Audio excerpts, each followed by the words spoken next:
Hello, my name is Karin Tobiason, and welcome to my YouTube channel, Firefly Readings with Karin. On this channel, what I'd like to do is answer any of your spiritual questions. So I've got a handful of questions here. I'm going to go ahead and get started. And I'm going to start with the very first one. How do I let go of stored feelings once we're aware of them, once I'm aware of them? Oh, okay. Thank you so much. Thank you so much for this question.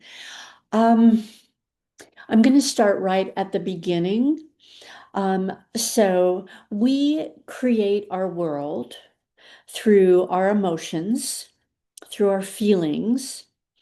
And when we are feeling really, really happy, when we're feeling really satisfied, when we're feeling good, we create more of those feelings, say for tomorrow or even 10 minutes from now. It also works the same that when we think a thought, we are actually creating our tomorrow or our 10 minutes away. And the other way that we create our futures, how we create, is through our words, through our minds, and through our emotional space. So how do I let go of stored feelings once I'm aware of them?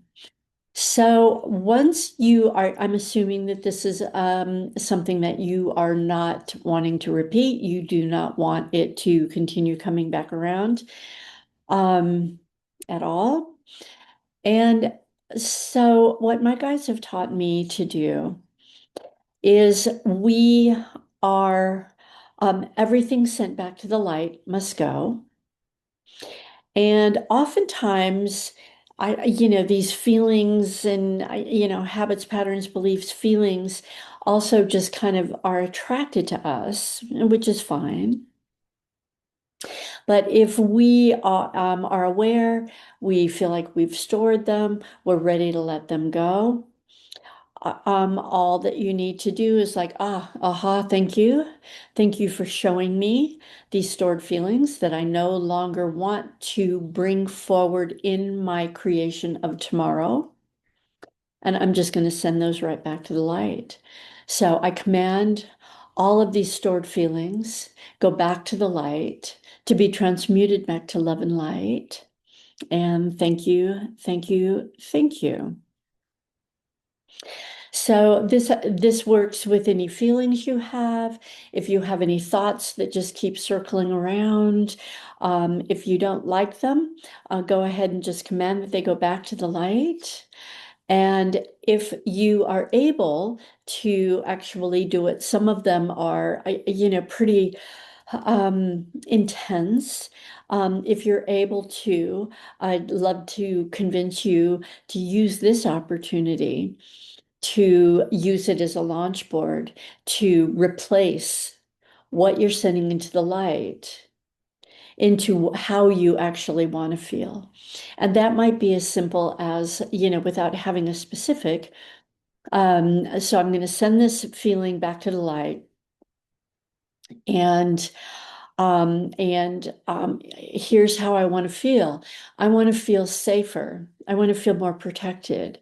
I want to feel more loved. I want to feel more rested. I want to feel more empowered. And that's all you do. So send back the feeling that does not feel good, and then replace launch board and replace what you want. If the feeling that you have just been made aware of, the stored feeling, is really a major one, it is really kind of like drops you down to your knees, go ahead and send it back to the light. And then what I will always suggest is that you go take a 5-minute nap, reset, reboot, and start fresh, and then create what you want in its place. So I hope that helps. So the next question that I have, and it's connected to the first one, can we release them without being aware of what it is? And I love this question. Yes, yes, you can. So, the very first law of, the very first spiritual law, according to me, is every thought we think becomes a thing, every emotion we have becomes a thing, all the words we speak become a thing. Now, most of us came forward and we were, and I'm going to say second law. According to me, the second spiritual law is anything sent back to the light must go. So using those two pieces, many of us picked up some habits, patterns, and beliefs in our wounding when we were a child, when we chose to give up our power, when we chose to give up who we knew we were in order to belong, to be loved, and to feel safe in our families. And so we had some wounding there, and most of the wounding kind of came from who do you think you are? Quit shining your light. You're just attracting bugs. You're to be seen and not heard. You all of this kind of taking your power, taking your essence away from you. So what happened is and we volunteered to have that happen because we couldn't understand from the other side, how could we possibly come forth and not just remember that we're these powerful light beings who can create anything we want at any moment that we want. So we chose to come in.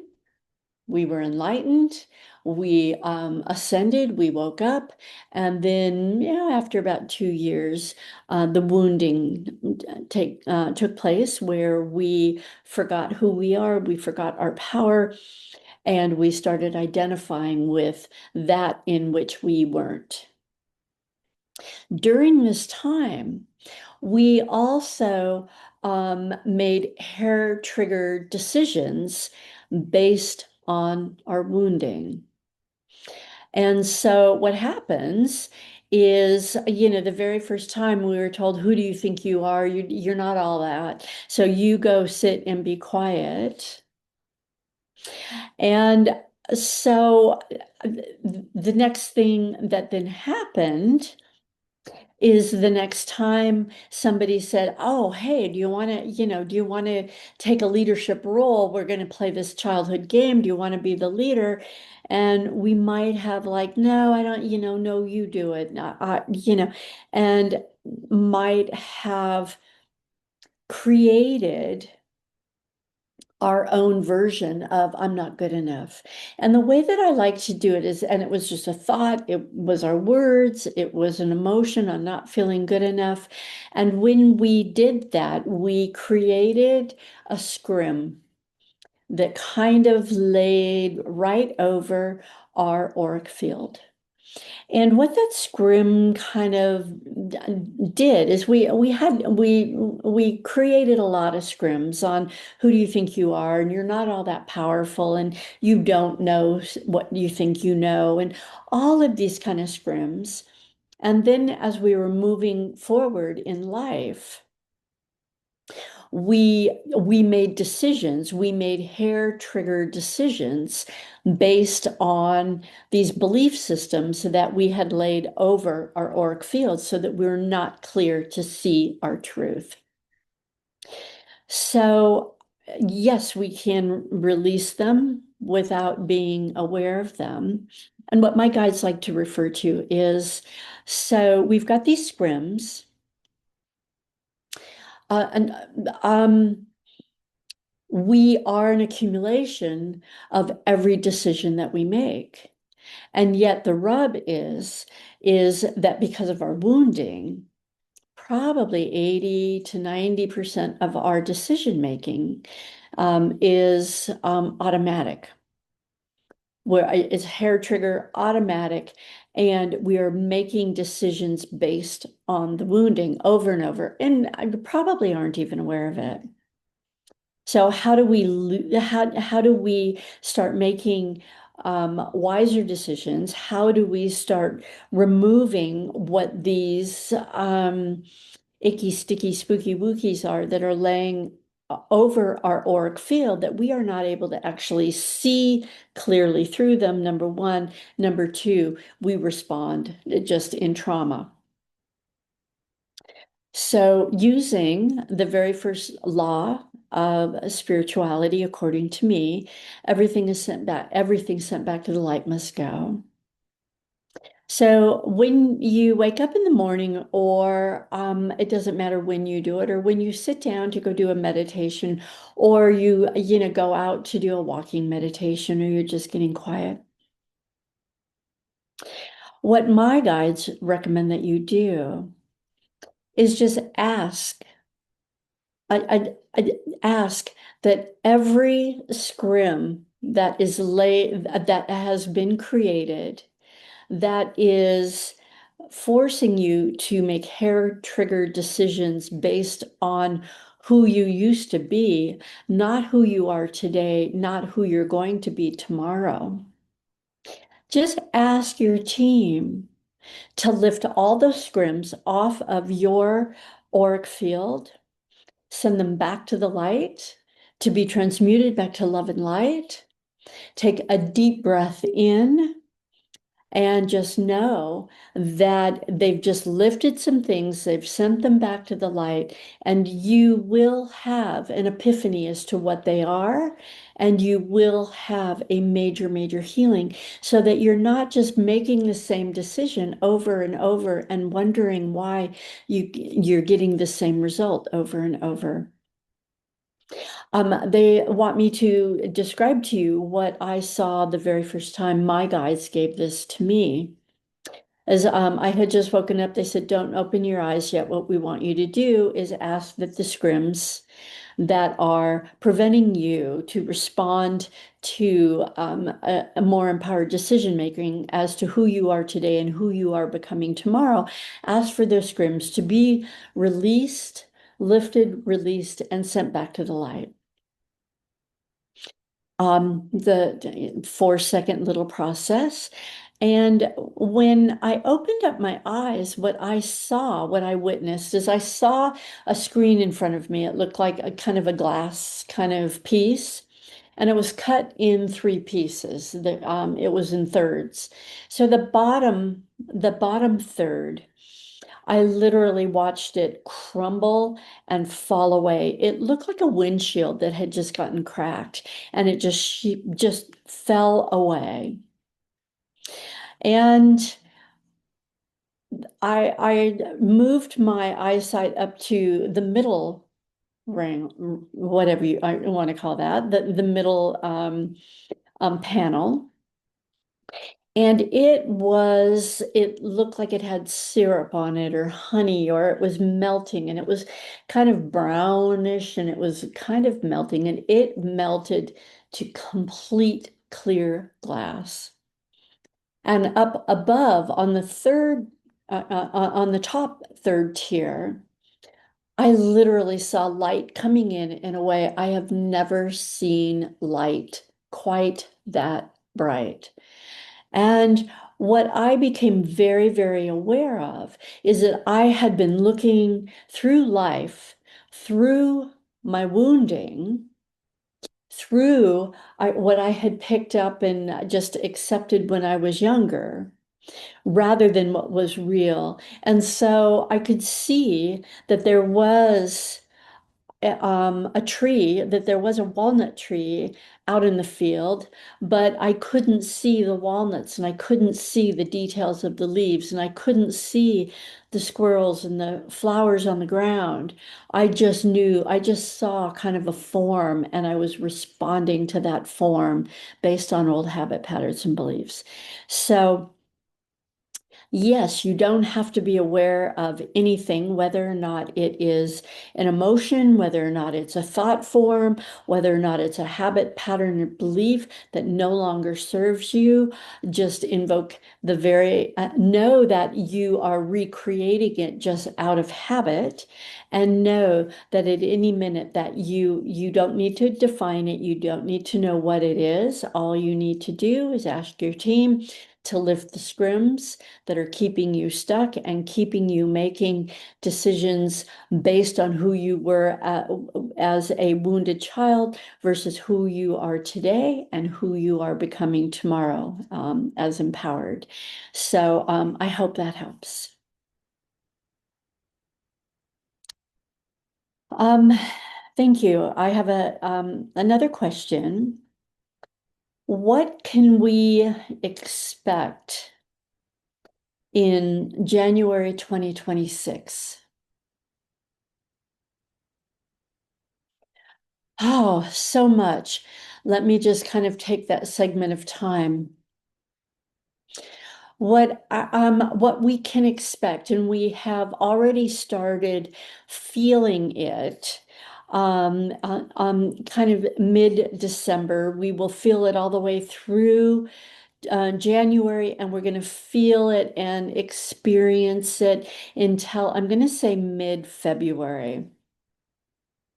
And what that is most of us that are here, many of us that are here, most of us are star seeds. And what that means is we have spent time with other star families. Most of us have spent time with more than one. And what is happening right now, and I'm going to put a story onto it, because I tell stories. I don't know science. I don't know technology. I tell stories about what's happening with the energy and what's happening. So when the Three-Eye Atlas comet, which we see as supreme intelligence, supreme consciousness, came into, I'm going to say, came into our space down here. My guide said if we looked at that as being, kind of like the intergalactic federation of peace of all of the star families coming for our assistance to help us bring peace on Earth, then what that means is every one of our star families has come into proximity, has downloaded light into our DNA. And so every one of you, and light has been coming into our DNA for quite some time, but this light has been quite special. It's been our DNA is being lit up. It is exhausting. So if you're feeling exhausted, that's ex completely appropriate. It's exactly the way that you've got to feel.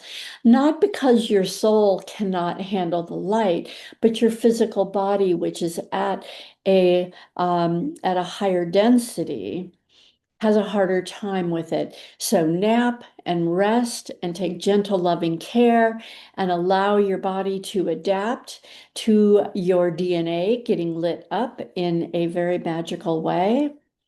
And what this light is actually doing is it's creating an antenna and a fractal antenna so that we have access to our star families and to our wisdom and to our purpose for being here and what we volunteered to do, what we volunteered to heal and upload and help our star families.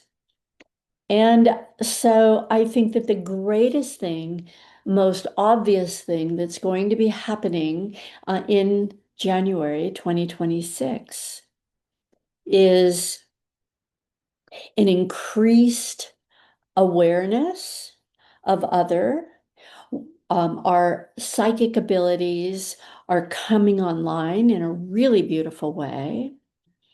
Our claircognizance, which is our knowing, is lining up with our clairsentience, which is our feeling. That's lining up with our clairvoyance, with our ability to see. And that is lining up with our clairaudience, which is to hear or to read or to just, however your clairaudience, however you have set up your clairaudience to work.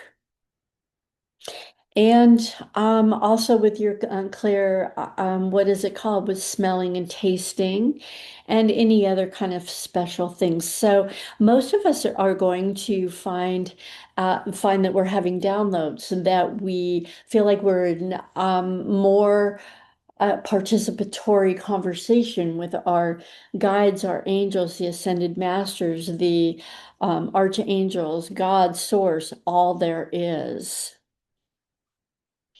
And we're kind of coming online and we're getting the support of our starseed family. There's often more than one. And we are going to be able to take leaps and bounds um, because our purpose of being here is to bring peace on earth. And so we are just, we've done a beautiful job and we're just calling in the support that we need. So that is what I anticipate that we can expect through January and through the first 2 weeks in February as well.